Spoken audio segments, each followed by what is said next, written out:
Today we are doing veterinary school interviews, and today we have Chelsea, who is going to be a second-year veterinary student coming up in the fall of 2018. Thank you for being here, Chelsea. It's my pleasure. Thanks for having me. So our first question is, how and when did you become interested in veterinary medicine? That's a great question, and I think everyone has their own journey here, but I've actually wanted to be a vet since I was 4 years old. I've always loved animals. I grew up with a farm. I had horses and cats and dogs running around, at one point a goat. But as I matured, I realized that I needed something that would challenge me, give me something to work for every single day.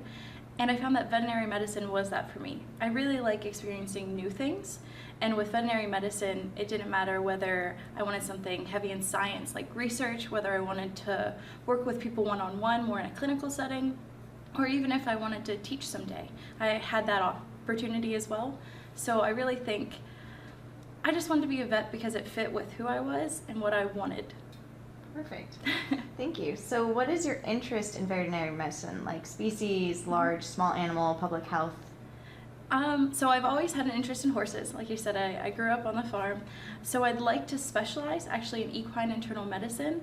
But like I mentioned before, I feel like veterinary medicine is really diverse and can do a lot of things. So I would also be happy to lean more to the research side of things.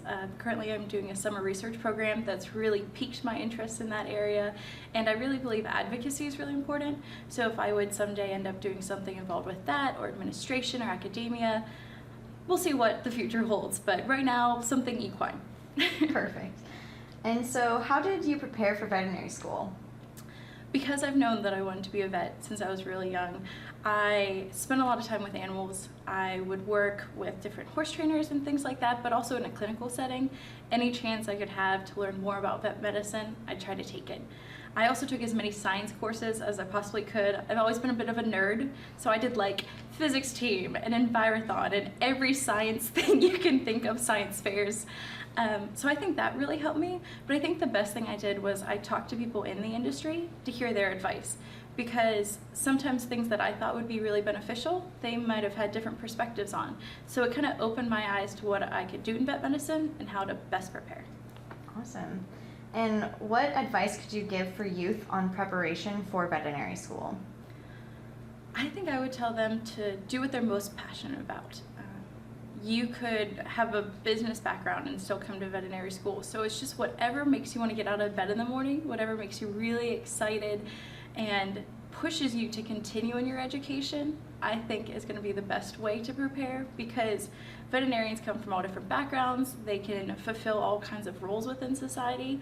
So as long as you're doing what makes you happy, I think that's going to help you prepare.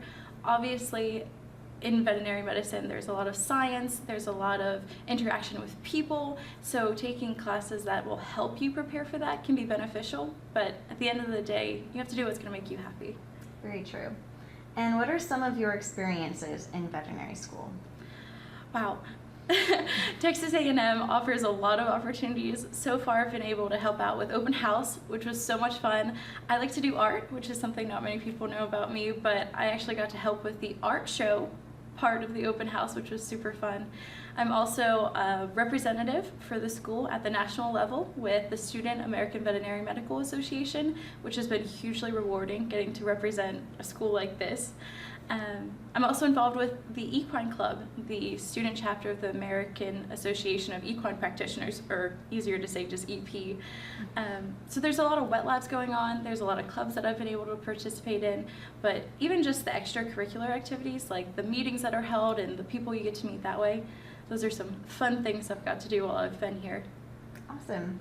And what are your strategies for studying or time management?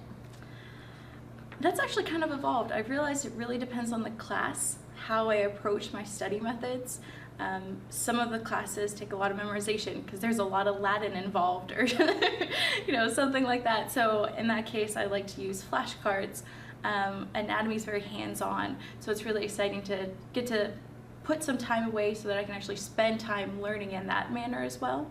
So I think it was just important for me to adapt to each class's style. And as far as time management went, when I came into vet school, I knew that I really wanted to take the time to learn the material. And like undergrad, it wasn't just about getting the grades to get here, it was about becoming a doctor. So each day I try to make sure that I spend time devoting myself to my studies, but also spending time keeping myself healthy. Like, I like to go to the gym or go for walks. Because I like horses, anytime I could go riding with friends or things like that really helped. And as I mentioned, I like to draw. So that's something after a really stressful day, I could just sit down, relax for a bit. So just finding that balance, even though it's not easy and I can definitely still improve, I think that helps in the long run. Perfect. And our last question is, what advice could you give for success in college and veterinary school? I think it goes back to finding what you're passionate about. People measure success in different ways. For some people it's a 4.0, for others it's becoming president of an organization. But as long as you're doing what you really want to do and you're giving 110% every day, I think you'll be successful. It's not easy. College isn't easy, and veterinary school is even harder. But if you're happy with the effort you're putting forth, and if you're doing something you love, then I think you'll be successful in the end.